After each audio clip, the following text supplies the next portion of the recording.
r/AskReddit.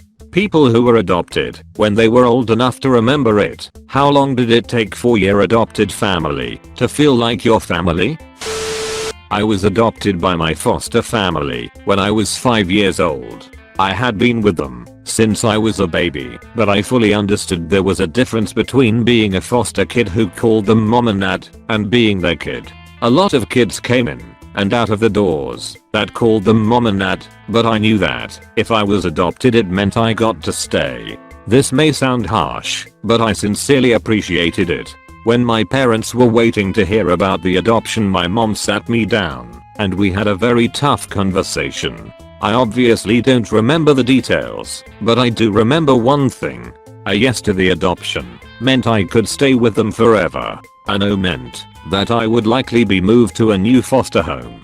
I remember hiding in my room when any new cars pulled up out front of our house because I so badly wanted to stay. My mom said she told me because she wanted me to have no doubt in my mind that yes or no they wanted and loved me. Luckily for me, and I have to say this because I can feel the stares of my whole family if I don't. Luckily for them too, the answer was yes. I think when it clicked for me, really fully clicked, was when I was about 10 to 13 and I found an old VHS tape with my name on it. I put it in and it was my family. My mom, dad, brother and sister.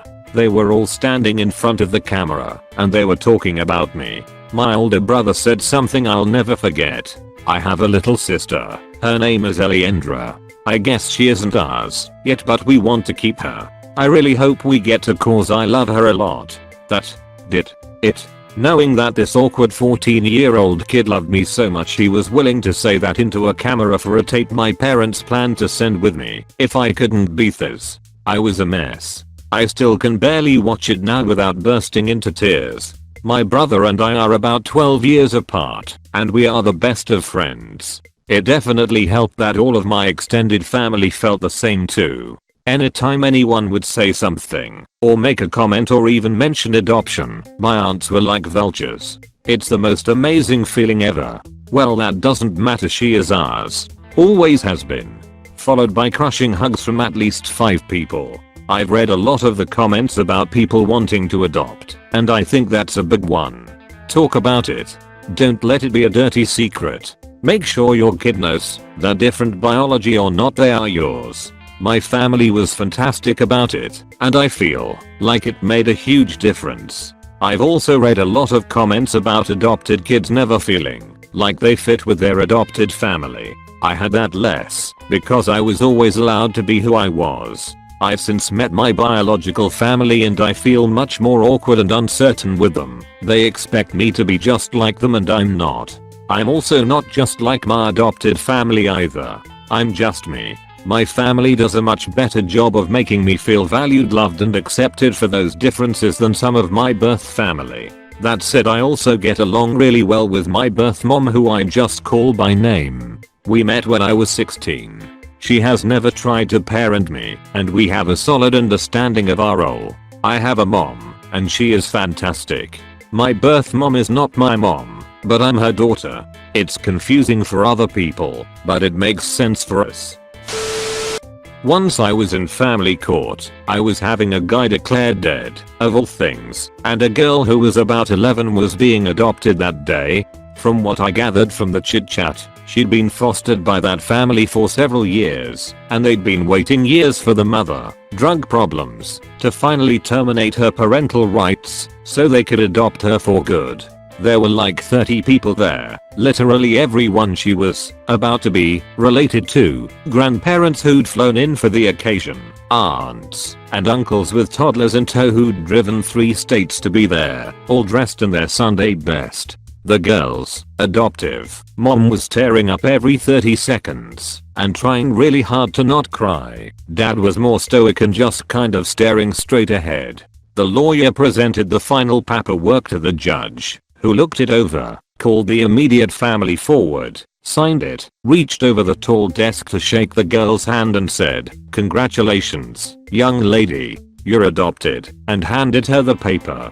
She froze and stared at it, like she couldn't believe it. Then her hand holding the paper started shaking. Then she just started sobbing. She dropped the paper and collapsed in her mom's arms, who was sobbing her eyes out, and the dad was stoic for like 15 seconds, and then started the gigantic, whooping, gasping sobs of a man who otherwise only cries when his mother dies. The assorted aunts, uncles, cousins, and grandparents all crowded around them, crying and laughing, and the judge started crying, and all the lawyers who were there on other matters started crying, and the bailiff and the court reporter started crying, and the judge had to call a recess because everyone was crying too hard to continue with court. If I were an artist and I were going to paint angels seeing the light of heaven, I'd paint the faces of that family as they left the courtroom. I was adopted at 11 and technically this happened just before. It's important to note I have trouble showing affection. The day I realized I was really wanted was when my adoptive dad got on a plane with me and flew over 2 states so I could confront my bio dad. I wanted answers. In the end I asked him to give up parental rights as I could clearly see I had found a better family. When you have one dad standing back but still close enough to protect you showing love and another slumped, half drunk on a picnic table, it's clear what the best option is. After that I felt more relaxed as I knew I couldn't be sent back to my bio dad. He was holding out his rights to stop the adoption. I didn't become affectionate per se, but I did start being more comfortable and sharing my dreams in life, which often resulted in my dad in the backyard doing dumb stuff with me like learning hula hoop tricks because I wanted to join the circus. So I guess the answer is from the start once I was adopted. Edit. For all those asking, no, I didn't end up joining a circus. I do however have some neat party tricks I can do with a hula hoop. Edit 2. My most upvoted comment is about how my dad is the bomb diggity. This makes my soul happy. Edit 3. Obligatory thank you for the silver kind stranger.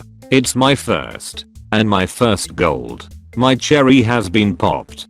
Plus a second gold. I told my dad an internet stranger gave me gold, and he was super confused. OMG platinum. I'm so happy so many have found joy from my story.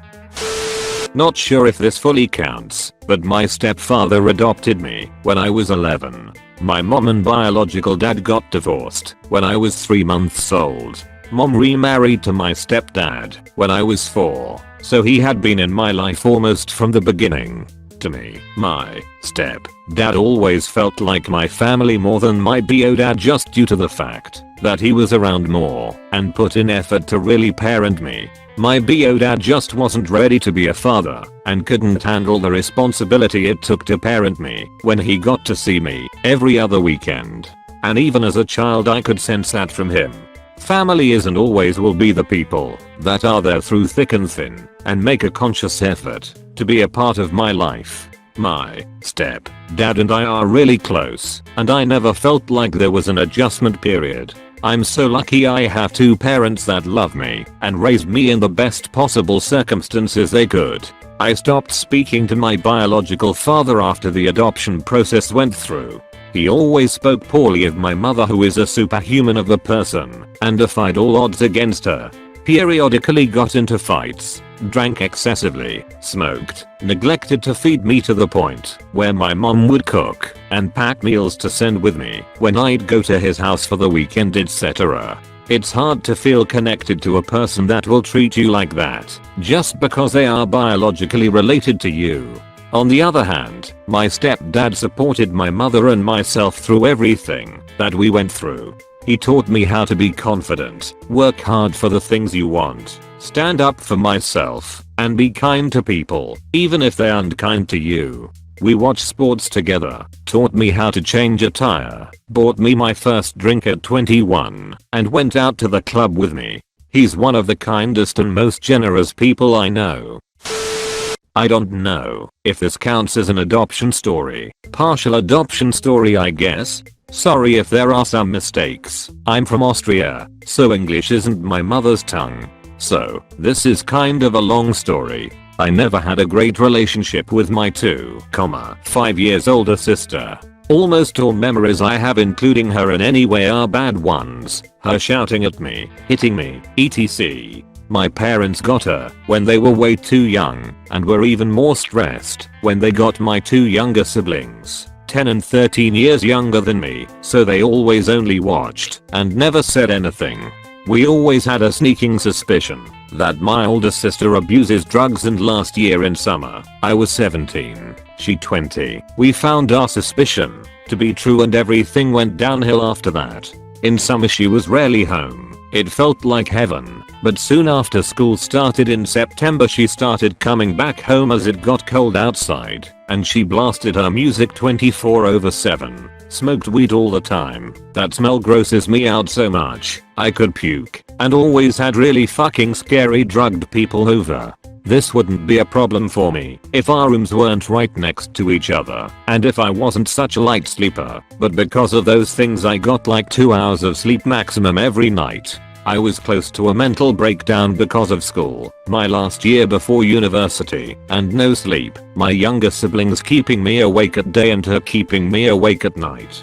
This is where my aunt, a real hero even without cape, had me move in with her. She is a single mum, my patron and her son, 14 at the time, and I always were as close as siblings. They were both extremely considerate. In Austria we had to write a scientific paper with about 30,000 to 60,000 words in the last year of school, and I, therefore, needed a lot of quiet. Her dogs accepted me in the pack from day 2, and I'd felt at home after a week or so. I now live back at my parents' house again since my older sister finally moved out half a year ago. AMD will start university in October. I'm adopted through family. My BO parents were young, drug addicted high school dropouts. My grandmother took responsibility for me around 6 meters old. When I was 2 to 3, she was diagnosed with cancer and died when I was 4. My BO aunt took me and made it legal. Because I had lived with my grandmother, she was my authority figure. When she got sick, my aunt took care of us both. She loved her mother and they were very close, but I put a strain on their relationship. My grandmother was dying, and my aunt had to become the authority figure, which caused a lot of psychological issues for me, and therapy for all of us ensued. My aunt always wanted to be free and live her own life. I was not in her plans, but she didn't know what else to do, but she adopted me. I think she tried to love me, but she is a narcissist. I was her burden. She didn't outright say it, but I was to blame for her life going wrong. She never married. Growing up, she left me alone a lot, was tired when she came home from work, and didn't have much to do with me at home. Went on vacations with friends, sent me to stay with family friends. She alienated most of our family, so I was never close to anyone. I think she loved me sometimes, but when it was convenient or for show. I love her, but it's like Stockholm Syndrome. I love her because she kept me alive. There are people who have been beaten and starved. I should be grateful. I'm in my 40s now and deal with depression. I have a very loving and understanding husband and an amazing daughter that I probably do too much for. I put myself on the back burner and kill myself to make sure everyone else's needs are met so that they never have to feel like I did growing up. I still struggle with feeling like a burden to everyone around me. I have deep psychological scars that may never be healed. I was the product of a Valentine's night love to a person we'll call Guy. Mom and Guy loved each other, but there was some stuff in the background that made it hard for them to be together. To this day I still don't know it. 42 years and won't pry. Fast forward 3 to 4 years, she meets another man. Asshole. They married and had my one half brother, bro. We all lived as a family for about a year on the East Coast. Then asshole decided to move the family out west where his narcissistic and controlling ways could totally take her over and become an abusive person. I remember nights of yelling and bruises or bumps on her head made by an iron. Being on the West Coast I had no contact/knowledge of Guy. After about a year she left asshole with me and bro to a battered women's shelter. I have vague images of it. Nights we weren't there I remember being in shit motels with bug bites just trying to stay away from him. Fast forward a few years, my mom is working at Mart and a coworker introduces her father to my mom. We'll call him King.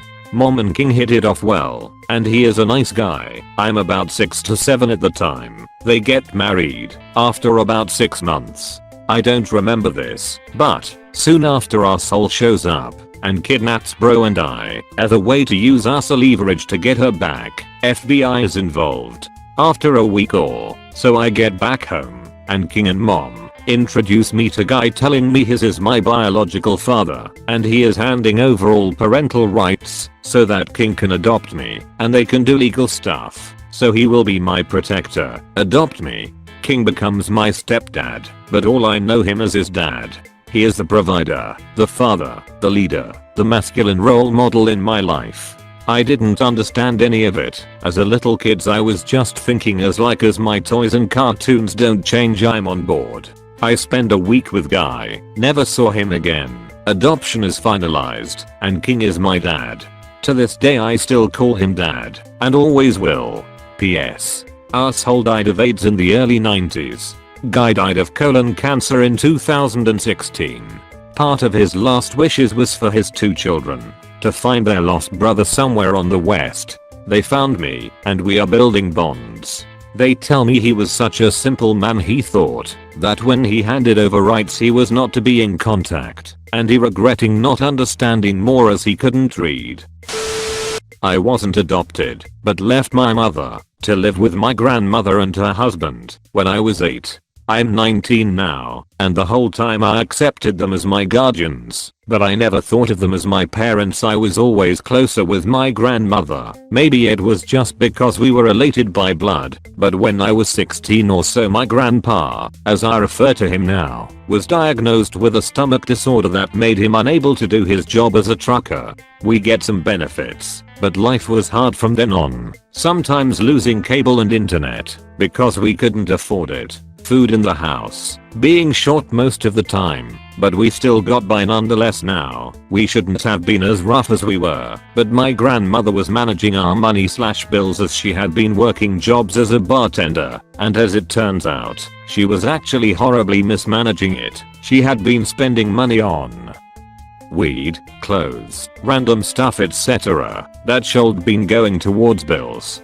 By the time I graduated high school we had lost internet and cable again, and by the end of the summer our car got repaired. It was then that I discovered that bikers at her jobs had been getting her back into meth/coke, something that wasn't a problem since before I was even around, and that she was cheating on my grandfather, which he still doesn't know I know about, and planning to divorce him. By the beginning of November she had left for Georgia to stay with her ex-husband, and I've been here with my grandpa ever since. I had always thought that since my grandma's my grandma by blood, if anyone were going to end up leaving it'd be my grandpa, but now ever since she left my relationship with him has never been better.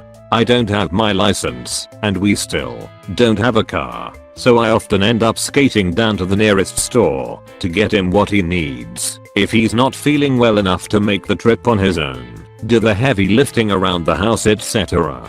It was hard assuming the position as an adult so suddenly, but I feel like the moment she left was when I finally realized that we don't get to pick who supports us, we just get what we get and make do with it. Now, I'm proud to call that man my grandfather, and I've learned a lot from him. I've learned to trust someone as a parental figure again finally, and it feels a lot better than being dead set on thinking I'll be fine on my own for the rest of my life.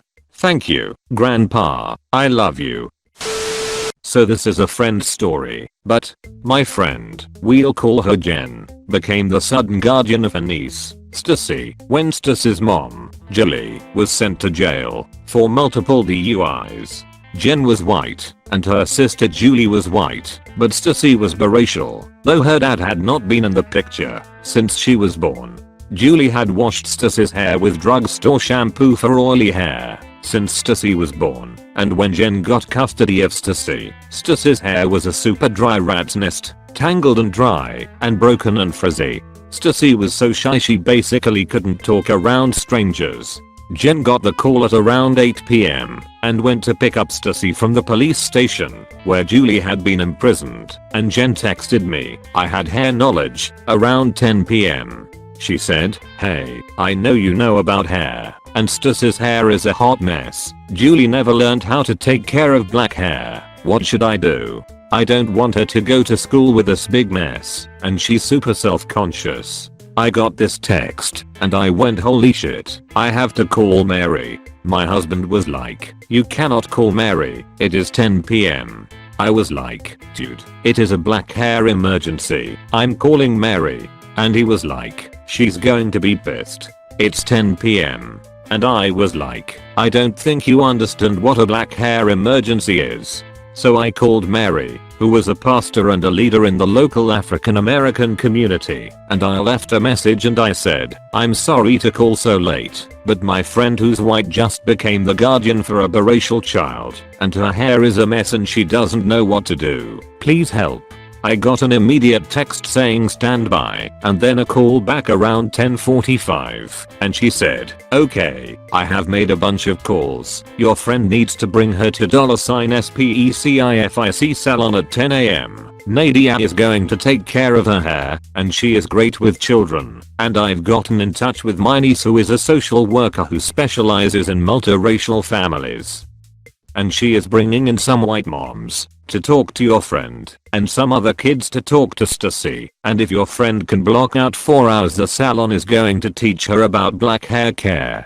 So I called my friend back at 11 p.m. and gave her all the info, and my friend drove to a part of the city she'd never been to first thing in the morning where a whole cadre of black women and biracial women and white moms of black children were there to meet her, and they had the very latest Disney movie on the TV, Tangled, maybe, and Nadia rescued Stus's hair and made it beautiful for the first day of school, and they held a class for Jen and taught her all about hair care for Stacy, and all the women in multiracial families talked to her about hair care and skin care, and every week for 3 months Jen went down to that salon. It was a half an hour drive from where she lived, that was a lot in our city, to learn how to take care of Stus's hair. Stacy told me later on, in 8 years my mom couldn't be bothered to learn how to take care of my hair, but in the very first 24 hours she had custody of me. My aunt moved mountains to make sure I felt pretty for the first day of school, and that she learned how to take care of my hair. She spent hundreds of dollars to make sure she knew what to do, and that was when I knew she'd always take care of me, no matter what it took. I know this isn't exactly the same, but I wanted to share. I try to share this anytime I can. This is about my 2 stepkids, 2 boys. I'm my wife's 3rd husband. When I met my boys, B was 12 and G was 9. Her first husband was just a sorry sob, drunk, he just didn't care about anyone but himself. Her second husband was both verbally and physically abusive. He constantly hit all of them. When I met the boys they were both scared to death of me.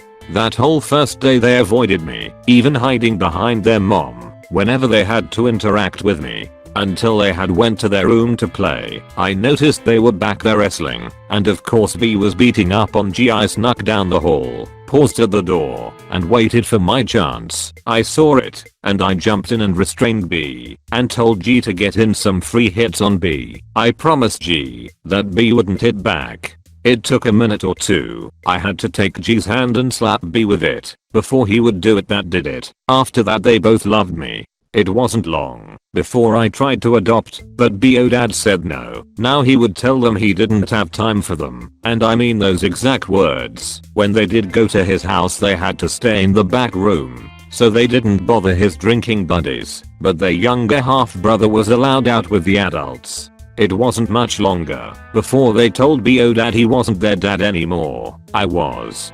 But he still wouldn't allow me to adopt. He said no one would adopt his boys. So now almost 30 years later they are still technically my stepsons, even though they have not seen B's dad since they told him he wasn't their dad. They didn't even go to his funeral. Why should they? They are my sons no matter what, even if they don't have my name.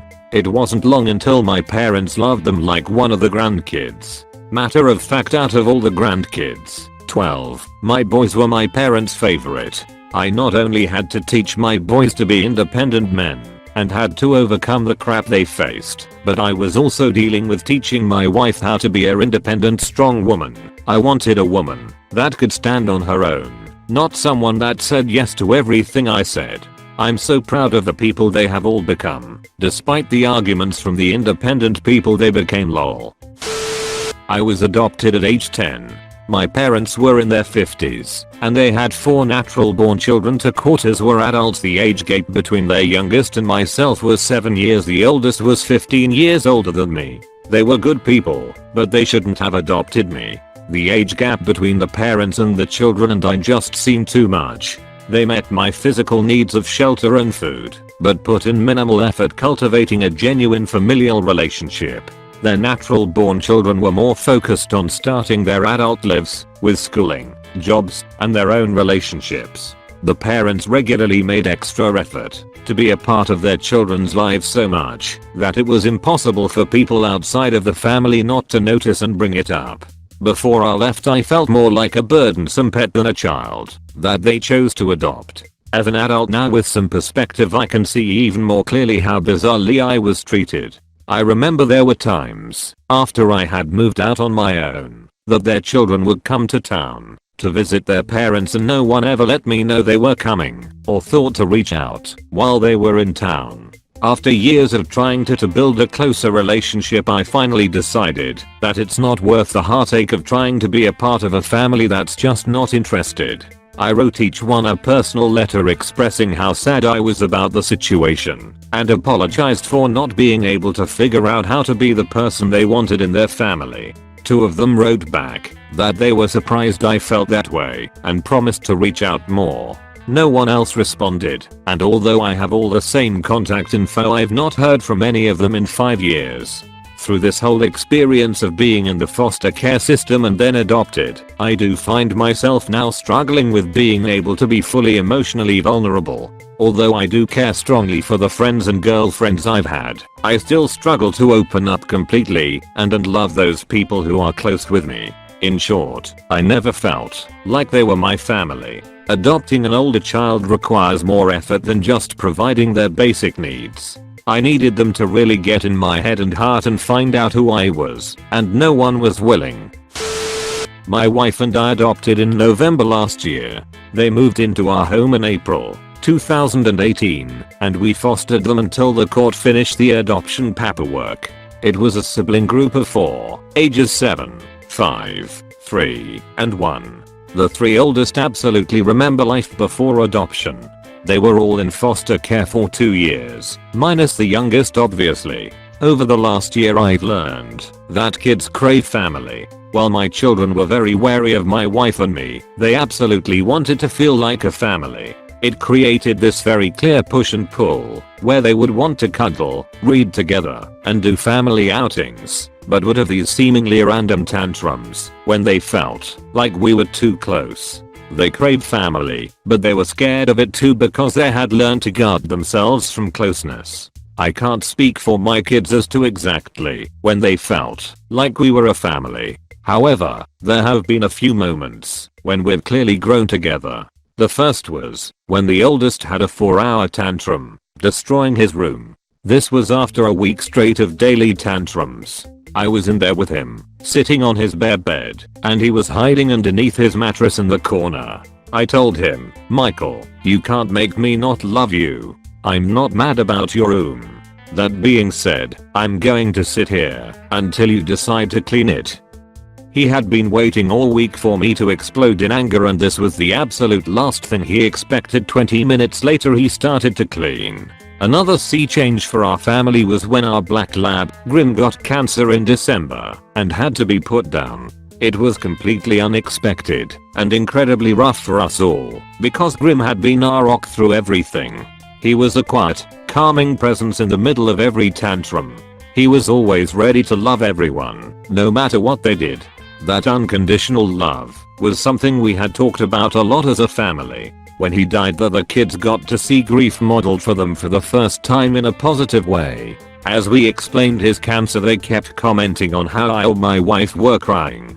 They almost seemed confused by it, as all they had known to express their sadness until that point was rage. Since then, whenever they're feeling sad or start crying and we ask them why, they say, "I'm sad about Grim." Even though it might not always be the truth, we all know the code and accept it. They're sad, may not even know what about, but remember the first time they learned that sadness was okay. All in all, I think that the experience of family isn't something that you can point to a definite beginning or end. It's something that either grows or dies over time. You definitely know when you have it, but it can and will slip away without careful investment. It's more than just a legal standing the court gave me in November. It's a